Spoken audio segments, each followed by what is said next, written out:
Aubagne, paisible cité provençale au charme authentique, est fière de ses 1000 ans d'existence.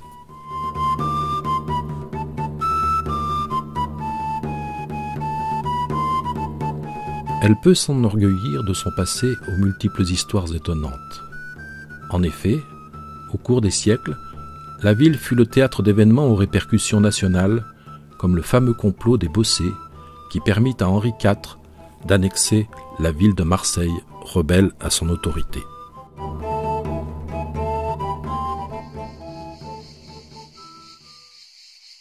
Mais c'est surtout grâce au fait d'avoir donné le jour à 3 académiciens qu'elle doit sa renommée.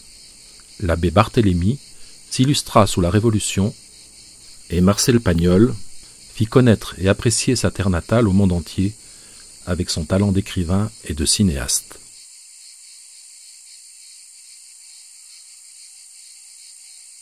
Il naquit au pied du Guerlaban le 28 février 1895. Cette même année, les frères Lumière inventèrent la prise de vue et la projection cinématographique publique. Un de leurs films le plus célèbre s'intitule « L'arrivée du train en gare de La Ciotat ».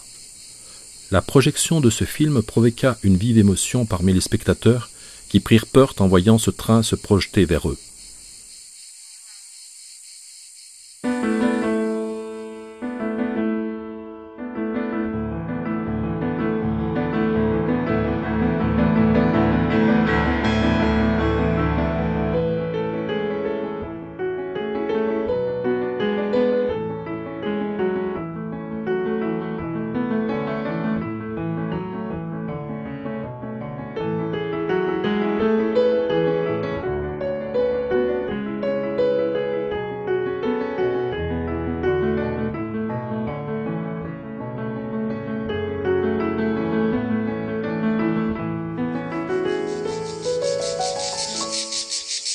Par contre, ce que l'on sait peu et que nous allons vous révéler, c'est qu'il y eut un film originel avant celui-là et avant tous les autres.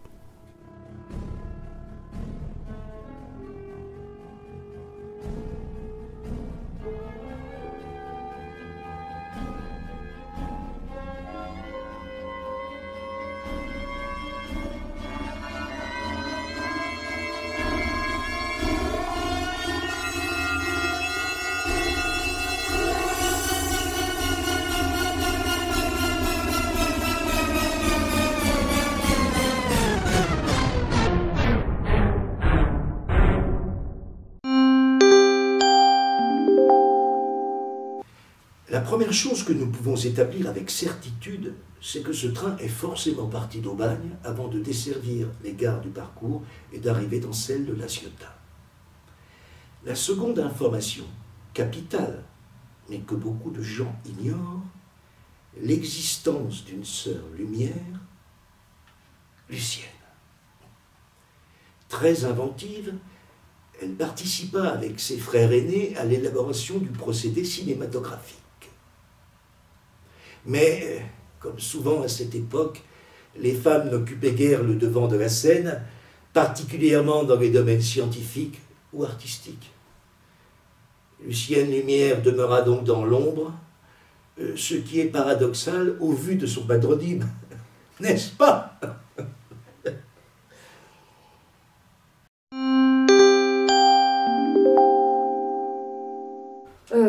Mon arrière-grand-mère, je pense, a souffert finalement toute sa vie du manque de reconnaissance de la part de ses deux frères. Elle a, il paraît, toujours parlé avec beaucoup d'aigreur d'avoir été éclipsée professionnellement, même si moi je pense que ces deux frères, à leur décharge, ne faisaient finalement que correspondre aux préjugés sexistes de l'époque, cette façon d'évincer systématiquement les femmes. Enfin, en tout cas, Mamie Lulu, puisque c'est comme ça qu'elle se fait appeler, Mamie Lulu de Lucienne, Lumière, oui, c'est la première syllabe. Voilà, si elle s'était appelée Marcel Pagnol, on me rappelait ma part, comme des gants. C'est vrai que Mamie Lulu, elle, a toujours défendu le fait qu'elle ait créé des choses beaucoup plus drôles que ses deux frères, parce que tout le monde ne parle que de l'arroseur arrosé. Mais il y a eu, de la part de Mamie Lulu, ces chefs-d'œuvre comme La cuisinière cuisinée, comme la décoiffeuse décoiffée, Autant n'importe les paupiettes, grand succès de l'époque, même si il est vrai, n'ont pas trouvé une droit de cité dans les catalogues du moment, et voire même ont été détruits. Et c'est là, finalement, hein, qu'il y a eu ce virage total dans le destin de Mamie Lulu, c'est-à-dire que dès lors, suite à cette sombre histoire de destruction matérielle, elle a coupé court à l'expérience cinématographique, elle a coupé les ponts avec le monde du cinéma, y compris avec sa propre famille, ses 2 frères. Elle a préféré se lancer dans une carrière beaucoup plus simpliste, dans lequel elle a fait voilà, des petits sketchs inspirés du monde du cinéma muet, qui visait qu'à faire rire ses enfants, notamment sa fille, hein, ma grand-mère, et son mari, Maurice, qui était très très bon public et qui était ferronnier d'art aussi. Art qu'il a d'ailleurs transmis à son propre fils, mon grand-père, qui lui-même l'a transmis à son fils, mon père, qui lui-même l'a transmis à personne. Personne, pourquoi? Parce que ferronnière, qui veut être ferronnier d'art? Non, c'est un boulot de chômeur, je ne sais pas. Mais j'ai quand même gardé de cette époque-là, du moins de cette généalogie, le terme ferronnier, vous voyez, pour créer mon pseudonyme de scène, Nicole Ferronnier. C'est drôle. Et donc c'est comme ça que j'ai lancé ma carrière, carrière qui prendra une nouvelle fois forme concrètement, bien sûr le 20 mars à la MJC d'Aubagne, une représentation à laquelle j'espère voir tous très nombreux. Voilà, pour ça il ne faudra bien sûr pas le couper au montage, hein, parce que c'est ma promo et que la promo c'est quand même quelque chose d'important. Voilà. Merci. Il faut dire que Lucienne, personnalité fantasque et impulsive, un peu dans la lignée d'une Camille Claudel, sa contemporaine, ne prenait pas le temps de peaufiner ses tournages. Bien qu'elle fût brillante, voire éblouissante parfois, elle ne s'embarrassait pas de préparations méticuleuses comme ses frères et filmait à la va-vite. Ce qui permet encore aux initiés de dire, à propos de films bâclés par un réalisateur, qu'il ou elle tourne à la vitesse de la lumière.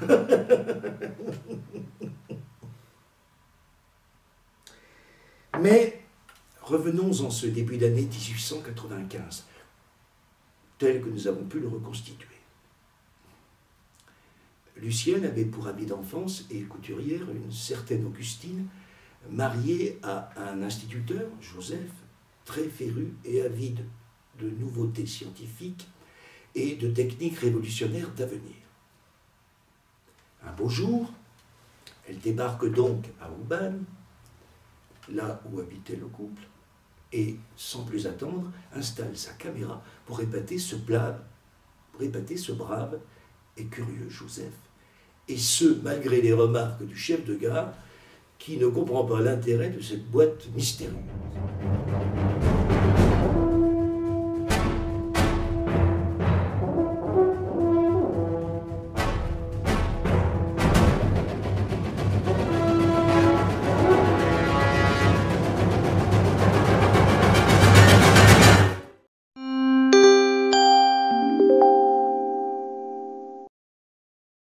Nous sommes chefs de gare de père en fils depuis plusieurs générations, en fait, depuis la création de la ligne de chemin de fer Marseille-Toulon.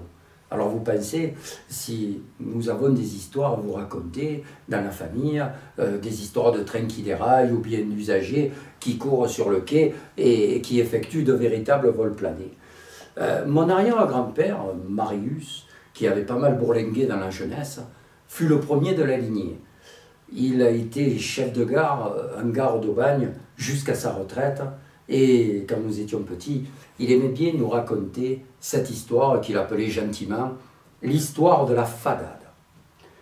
Le 27 février 1895, à 13h53 précise, mon arrière-grand-père voit descendre du train en provenance de Marseille une femme lourdement chargée, accueillie par un monsieur et une dame enceinte, visiblement un couple d'amis. Et cette dame commence à installer, là sur le quai, un gros appareil qui, visiblement, gêne la circulation des passagers. Mon aïeul Marius se dirige vers elle et lui demande gentiment si elle a une autorisation de la mairie, de la préfecture ou bien de la compagnie des chemins de fer. La dame lui rétorque que elle n'en a pas et que de toute façon, elle s'en moque éperdument. Et vas-y que je continue à installer mon appareil, en fait une grosse boîte en bois fixée sur des pieds. Et comme ça tient de la place, elle demande à mon arrière-grand-père de se pousser, carrément. Alors Marius lui intime l'ordre de quitter le quai immédiatement. Le monsieur, qui est venu accueillir la dame, s'en mêle et traite mon arrière-grand-père d'esprit rétrograde, inculte, imperméable au progrès de la science, etc., etc. Devant cette altercation, la foule accourt et chacun prend parti pour l'un, pour l'autre. Bref, c'est la cacophonie. Alors, mon aïeul sort le sifflet de sa poche et siffle, siffle, siffle, de plus en plus fort, si bien que le train finit par partir avant l'heure. Une faute professionnelle que mon aïeul Marius taira par la suite. Et la dame continue, imperturbable, à s'occuper de son appareil, là, sur le quai, jusqu'au moment où elle tend la main et commence à tourner une manivelle située sur le côté de la boîte en bois. Affolé, mon grand-père pense que c'est un engin explosif et que la fadade est en train de remonter une espèce d'horloge diabolique. Parce qu'il faut vous dire qu'à cette époque, en France, il y avait beaucoup d'attentats anarchiques. Alors, n'écoutant que son courage, mon aïeul Marius saisit l'appareil et le projette très très loin sur les rails, aux grandes dames de la dame qui lève les bras au ciel et s'écrie « Mon kinétographe, mon kinétographe, mon kinétographe !» pendant que mon arrière-grand-père crie à la foule « Dispersez-vous, dispersez-vous, ça va péter, ça va péter !» C'est l'affolement général. La dame enceinte manque de se trouver mal. Et mon grand-père se précipite alors dans la gare pour téléphoner à la gendarmerie. Mais il faut vous dire qu'à cette époque, le téléphone fonctionnait mal. Alors, c'est bien après, longtemps après, que la maréchaussée fit son apparition pour découvrir qu'il n'y avait plus personne sur le quai de la gare. Juste les morceaux de l'appareil qui étaient sur les rails. Vous savez quoi? En guise d'engin explosif, mon arrière-grand-père, mon papé Marius, venait tout simplement de détériorer une des premières caméras de l'époque. Voilà comment le premier film du départ du train en gare d'Aubagne ne fut que partiellement tourné et disparu des écrans, peut-être à jamais. Mais, par un hasard de l'histoire, comme il en arrive parfois, il y a un an, lorsque les archives municipales aubagnaises lancèrent une collecte de souvenirs sur la guerre 14-18, une brave dame, un jour,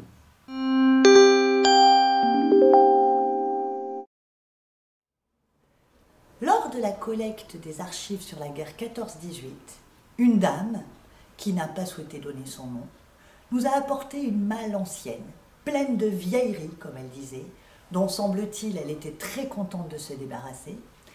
Cette malle contenait des documents administratifs, de la correspondance, des photographies d'époque et, emballée dans du papier journal daté de 1895, une pellicule.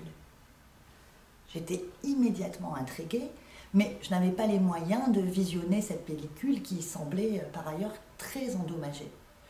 Du coup, j'ai fait appel aux experts et techniciens du vrai et du faux. Ils ont pu restaurer le film et l'authentifier. C'est ainsi que nous sommes en mesure de vous présenter, en exclusivité et première mondiale, les quelques images restaurées de la tentative de Lucienne Lumière de filmer le départ du train en gare d'Aubagne. Pour la petite histoire, Lucienne renonça par la suite à sa carrière de cinéaste, métier peu sérieux à l'époque. Elle se brouilla avec ses frères à cause de la perte de l'appareil précieux. Elle épousa un certain Maurice Tabizet, déménagea sur Aix et se consacra à sa famille.